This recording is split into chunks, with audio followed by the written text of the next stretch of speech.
अच्छा, तो माइक्रोस्कोपिकली हमने कहा कि हमें इसमें जो है जो WHO ग्रेड 2 वाला लो ग्रेड का जो एस्ट्रोसाइटोमा है उसमें हमें माइल्ड टू मॉडरेट न्यूक्लियर जो ग्लियल सेल की जो न्यूक्लिया है उनका नंबर ज़्यादा मिलेगा, माइल्ड टू मॉडरेट इंक्रीज मिलेगा। थोड़ा बहुत हमें वेरिएबल न्यूक्लियर प्लियोमॉर्फिज्म भी मिलेगा और बीच में इंटरवीनिंग फेल्ट वर्क मिलेगा fine glial fibrillary acidic protein का, ठीक है, नेटवर्क होगा। तो इसको हम GFAP कह रहे हैं, ठीक है, वो हमें मिलेगा। और पॉजिटिव एस्ट्रोसाइटिक सेल प्रोसेसेस जो हैं, एस्ट्रोसाइट के सेल प्रोसेस पॉजिटिव, वो उसमें फिब्रिलरी अपीयरेंस दे रहे होंगे बैकग्राउंड को। तो ट्रांजिशन जो होती है ना नियोप्लास्टिक की नॉर्मल टिश्यू से ट्रांजिशन, वो इंडिस्टिंक्ट होती है और ट्यूमर के सेल्स हमें इनफिल्ट्रेट करते हुए नॉर्मल टिश्यू के अंदर भी नज़र आएंगे many centimeters from the main lesion. तो हम डिमार्केशन नहीं कर सकते।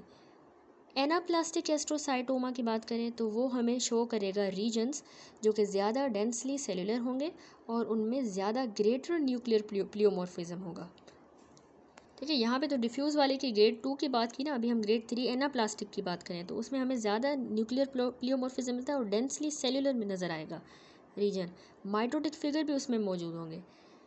ग्लायोब्लास्टोमा, इसकी अब अगर बात करें जिसको हम ग्रेड 3 कह रहे थे, तो इसका हिस्टोलॉजिक अपीयरेंस बिल्कुल सेम ही है जिस तरह इस एनाप्लास्टिक की एस्ट्रोसाइटोमा की, एज वेल एज आइदर इसमें नेक्रोसिस होगी, commonly as a serpiginous bands of necrosis नजर आएंगे with palisaded tumor cells along the border, या हमें माइक्रोवास्कुलर प्रोलिफरेशन भी इसमें मिल सकती है, माइक्रोवास्कुलर प्रोलिफरेशन या नेक्रोसिस, ठीक है, इस ग्लायोब्लास्टोमा में।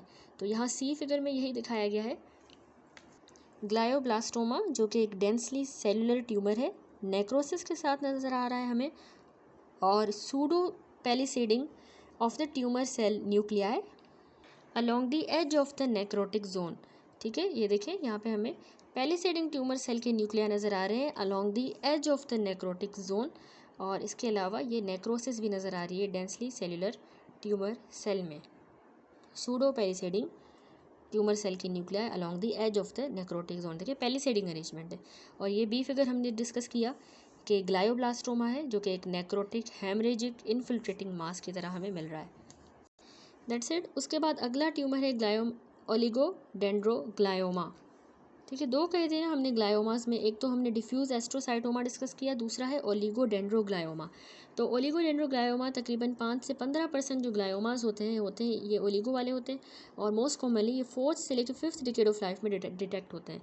पेशेंट को सेवरल ईयर्स होते हैं, एंटीसीडेंट न्यूरोलॉजिक कंप्लेंट्स होती है उनको, जिसमें उसको सीजर्स की कंप्लेन होती है, ठीक है। तो लेजन जो है मोस्टली फाउंड होता है सेरेब्रल हेमिस्फीयर के अंदर, मेनली आपने इसमें भी याद रखना है फ्रंटल या टेम्पोरल लोब में लेजन होगी। कॉम्बिनेशन सर्जरी की जाएगी, कीमोथेरेपी का और रेडियोथेरेपी का कॉम्बिनेशन यील्ड करता है एवरेज इसमें सर्वाइवल 10 से 20 सालों का, वेल डिफ्रेंशिएटेड, यानी WHO ग्रेड 2 के हिसाब से उसमें 10 से 20 साल का वेल डिफ्रेंशिएटेड ओलिगोडेंड्रोग्लायोमा में, या 5 से 10 साल तक वो सर्वाइवल होगा ग्रेड 3 यानी एनाप्लास्टिक ओलिगोडेंड्रोग्लायोमा के लिए, सिर्फ 5 से 10 साल, वेल डिफ्रेंशिएटेड वाले में 10 से 20 साल।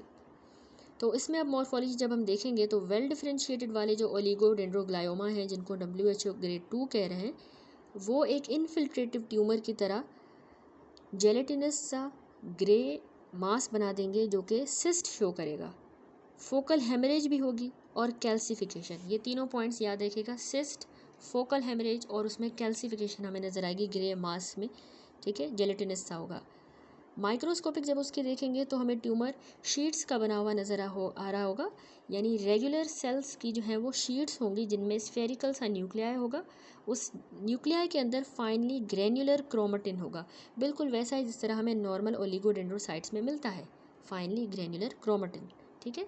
और ये शीट्स बनी होंगी इस तरह के रेगुलर सेल्स की जिनमें ऐसा न्यूक्लिया में ग्रेन्युलर क्रोमेटिन है, और ये कुछ सराउंड हुआ होगा by a clear halo of cytoplasm, ठीक है, साइटोप्लाज्म उसको सराउंड करेगा न्यूक्लिया को।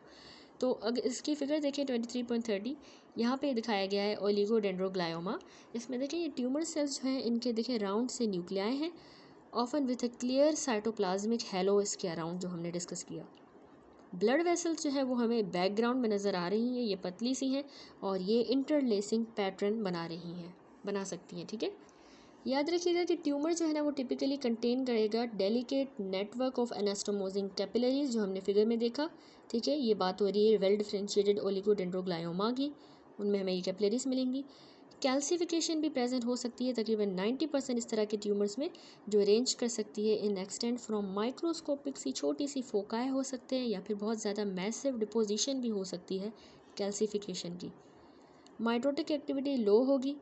और दूसरा, अब जो ग्रेड 3 है उसकी बात करें अगर, जो एनाप्लास्टिक ओलिगोडेंड्रोग्लायोमा है वो ज़्यादा अग्रेसिव सब टाइप होती है, उसमें बहुत ज़्यादा हायर सेल डेंसिटी मिलेगी, न्यूक्लियर एनाप्लेजिया मिलेगा, और माइटोटिक एक्टिविटी भी उसमें ज़्यादा होगी, ऑफन माइक्रोवास्कुलर प्रोलिफरेशन होगी। ठीक है, तो ये थोड़ा सा डिफरेंस है मॉर्फोलॉजी में वेल डिफरेंशिएटेड का और एनाप्लास्टिक ओलिगोडेंड्रोग्लायोमा का। जेनेटिक्स एंड पैथोजेनेसिस देखें, सेवरल क्लासेस जो है ना ट्यूमर कॉजिंग जेनेटिक एल्ट्रेशंस की वो डिस्क्राइब हुई हैं ग्लायोमास में। एक तो म्यूटेशन अगर आ जाए आइसोसिट्रेट डीहाइड्रोजिनेज जीन के अंदर, जो कि कॉमनली हमें ग्रेड 2 एस्ट्रोसाइटोमा में मिलती है और ओलिगोडेंड्रोग्लायोमा में। ठीक है, IDH जीन्स में म्यूटेशन। अब इस तरह की म्यूटेशन IDH1 में हो सकती है या IDH2 जीन में।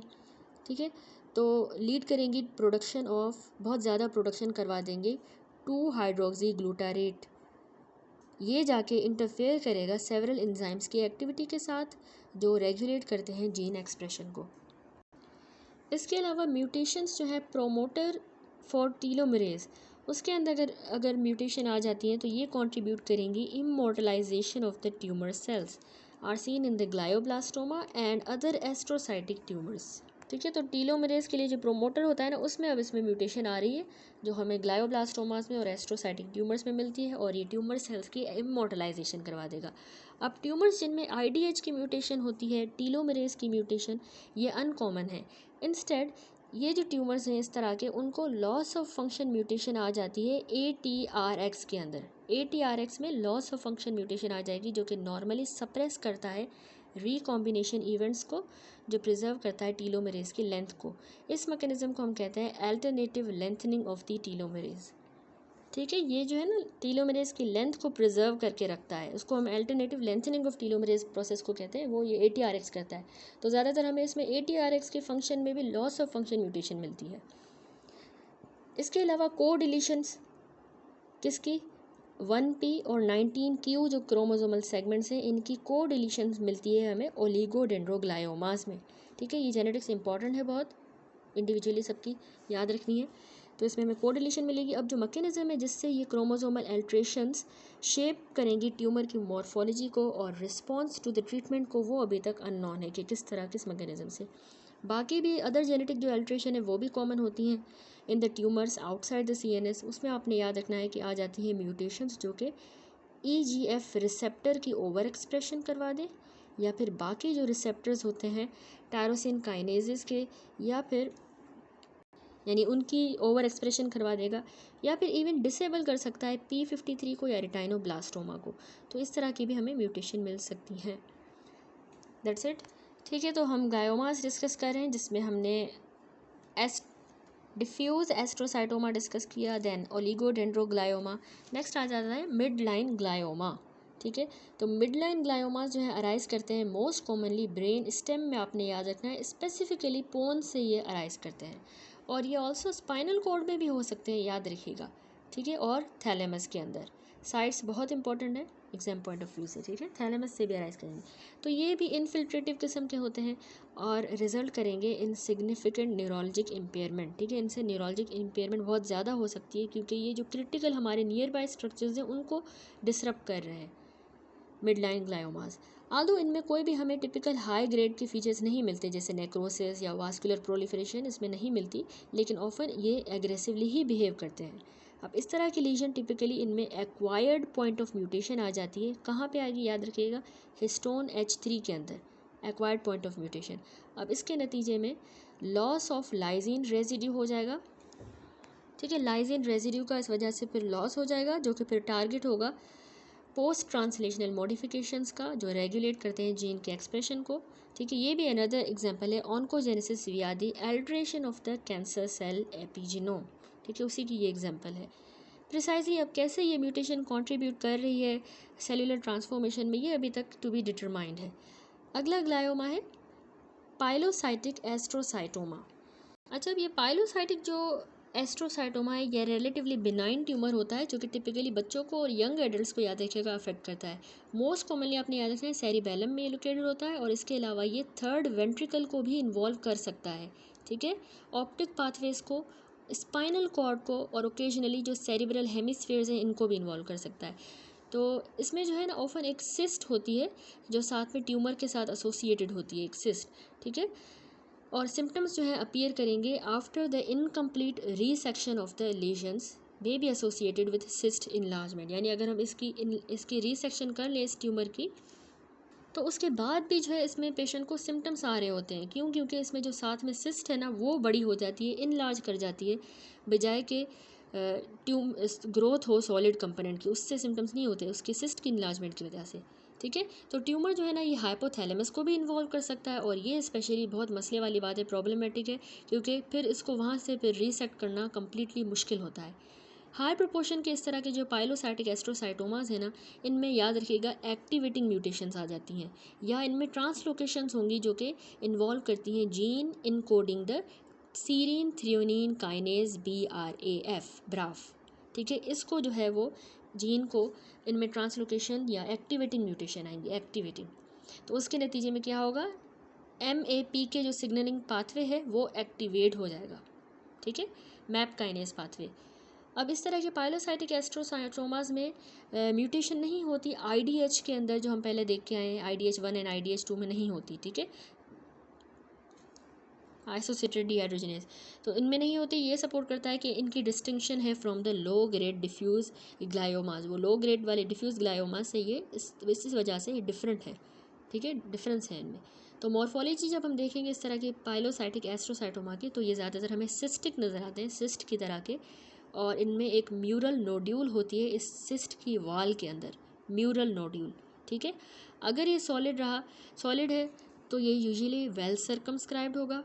ट्यूमर आपने याद रखना है कि बायपोलर सेल्स का बना होता है जिनमें लंबी सी पतली सी हेयर लाइक प्रोसेसेस होती हैं जो कि GFAP पॉजिटिव होंगी।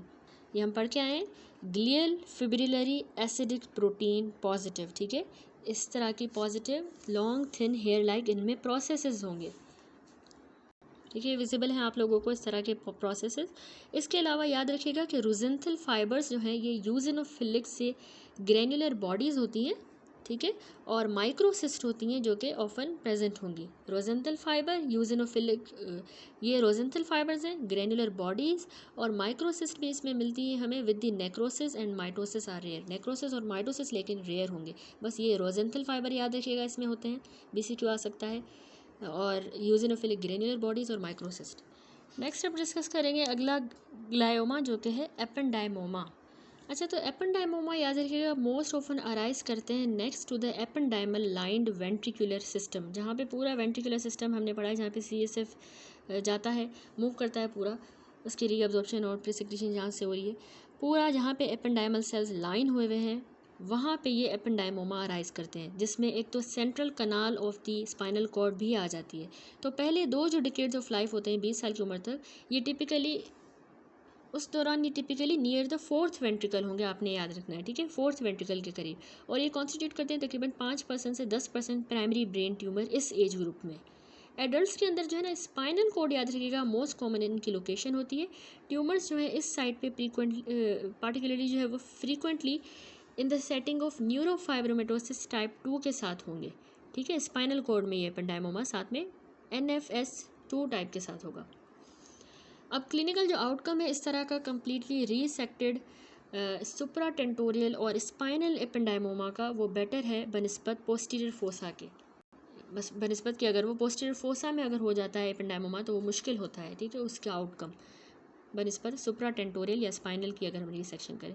मॉर्फोलॉजी देखें तो 4th वेंट्रिकल के अंदर ये जो एपेंडाइमोमास होते हैं ये टिपिकली सॉलिड से पेपिलरी मास की तरह होंगे। ठीक है, एक सॉलिड सा पेपिलरी किस्म का मास होगा जो कि एक्सटेंड कर रहा होगा फ्रॉम द वेंट्रिकुलर फ्लोर, ठीक है।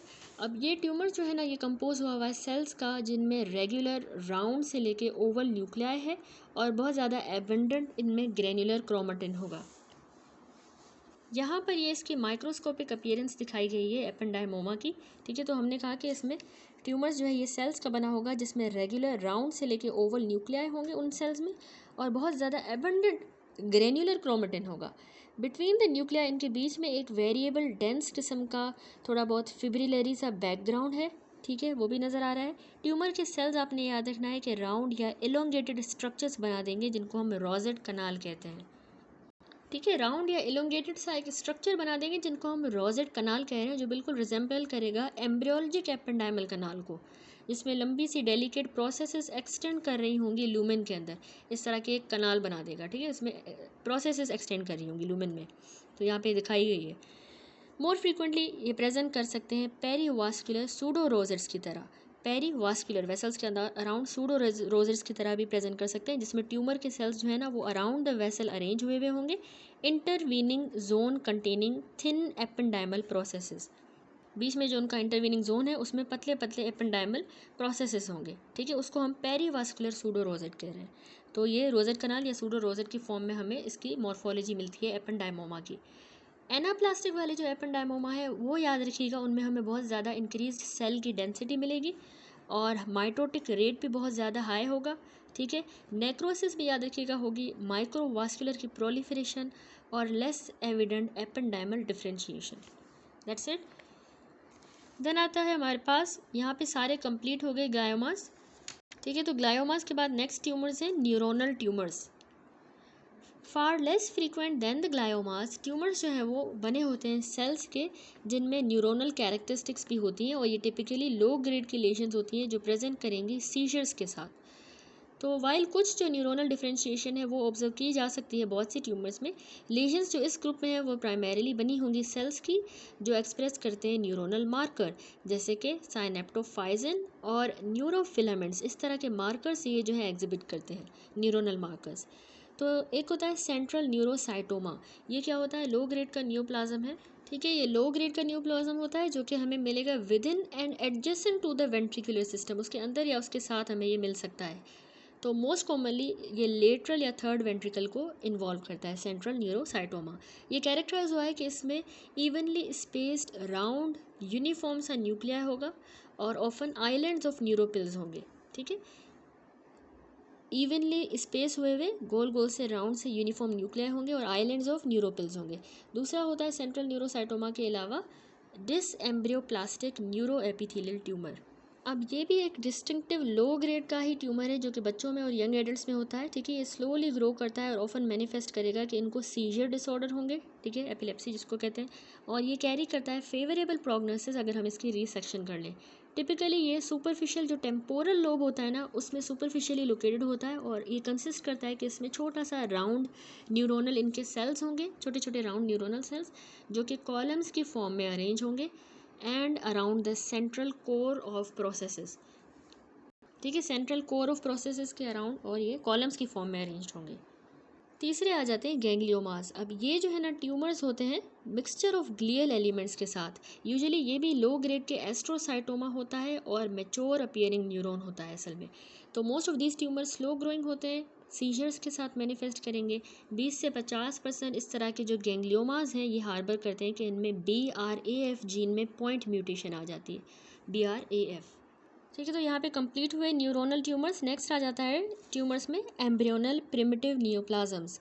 कुछ ट्यूमर्स जो होते हैं ना न्यूरो एक्टोडर्मल ओरिजिन के, उनको प्रिमिटिव सा स्मॉल राउंड सेल अपीयरेंस होती है जो कि रेमिनिसेंट है नॉर्मल प्रोजेनिटल सेल्स की, encountered in the developing CNS, ठीक है। स्मॉल राउंड सेल की अपीयरेंस होती है। तो डिफरेंशिएशन इनमें लिमिटेड होती है लेकिन ये प्रोग्रेस कर सकते हैं अलॉन्ग मल्टीपल लीनिएजेस। जो मोस्ट कॉमन है इसमें मेडुलोब्लास्टोमा जो तकरीबन 20% पीडियाट्रिक ब्रेन ट्यूमर्स बनाता है। मेडुलोब्लास्टोमा क्या होता है, ये देखिए प्रीडोमिनेंटली ये बच्चों में और एक्सक्लूसिवली होता है सेरिबेलम के अंदर, ठीक है, मेडुलोब्लास्टोमा। न्यूरोनल और ग्लियल जो मार्कर्स होते हैं ना, वो इसमें नियरली हमेशा एक्सप्रेस्ड होंगे और एटलीस्ट लिमिटेड एक्सटेंट तक। बहुत ही ज़्यादा हाईली मेलिग्नेंट याद रखिएगा ये ट्यूमर है, उसकी प्रोग्नोसिस जो है अनट्रीटेड पेशेंट्स के लिए डिसमल है। हाउएवर ये मेडुलोब्लास्टोमा एक्सक्लूसिवली रेडियो सेंसिटिव होता है।